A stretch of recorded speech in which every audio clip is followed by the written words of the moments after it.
Hello, I'm just going to do a quick video on brake rotors and brake pads and when they are and are not reusable. Now, brake pads, when you take a wheel apart, oftentimes the brake pads just replace them.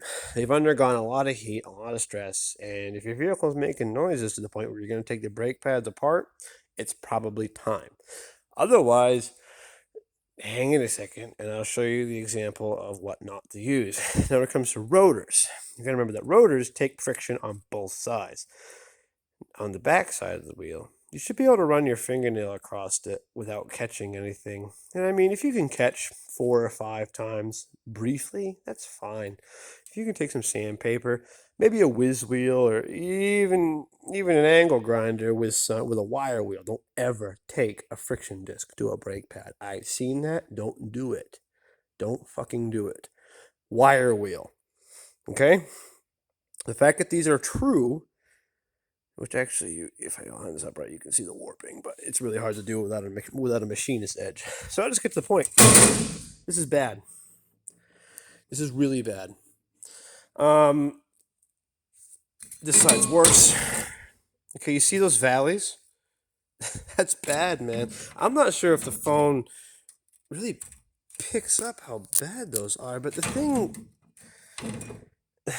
thing is, man, is this was in a shop multiple times within the past year or so, and these pads and rotors and shit were supposedly done. This is beyond unusable. The fact that a shop had this apart and put this back on, it's absolutely uncalled for. It is inexcusable. How this happens, right? I'll show you the pad. Before I tell you how this happens and why you don't pay bottom dollar for a mechanic, okay, no mechanic worth his salt charges less than $75 an hour. If any mechanic charges less than $75 an hour to work in his own shop, he's a fucking hack. Don't do it. Now this is to a Volkswagen Passat. Okay, it's German. Volkswagens, Mercedes, BMW, Audi, they all require specialty training, or at least a detailed familiarity with the mechanics of the vehicle. And the way that these brake systems work is almost identical to every other brake system in the fucking world. Okay, friction. If you have these valleys, you're not getting friction. You're losing friction here. What you're doing is you're putting more friction here. You concentrate the area of friction, you get more heat, which is what causes this.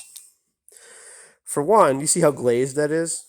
Okay, your brake pad should not be a mirror. It should be matte or flat. I'm not sure if the phone picks this up or not. If it focuses, yeah, all right there. Cracking. Do you see how thick this brake pad is? And you already have cracking. I'm not sure. I know that money is a big deal to everybody, but this is your life. Are your kids gonna be happy with the survivor's benefit because you saved a fucking $22 on a goddamn brake pad? It's inexcusable. And the way this happens, okay, is if you ever done your own brakes, you know that these rotors will come covered in a bunch of gooey shit. And what that is a preservative, but it does not belong. It is not a lubricant. It does not belong on the rotor.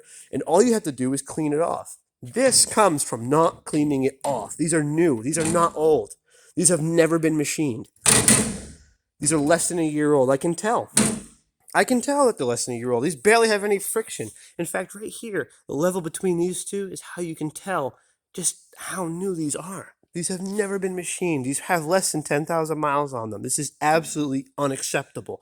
The way it happens is by not cleaning the rotors. The most basic thing in the world, okay? If you can't be bothered to clean a rotor when you put it on a vehicle, you do not belong turning wrenches.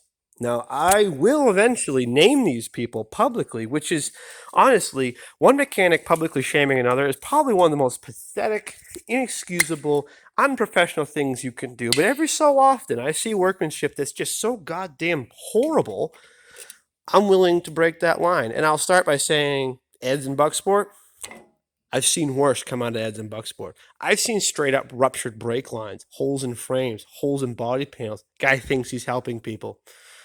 Nah, that man should be ashamed. Don't ever take your vehicle to Eds and Bucksport if you think your life matters.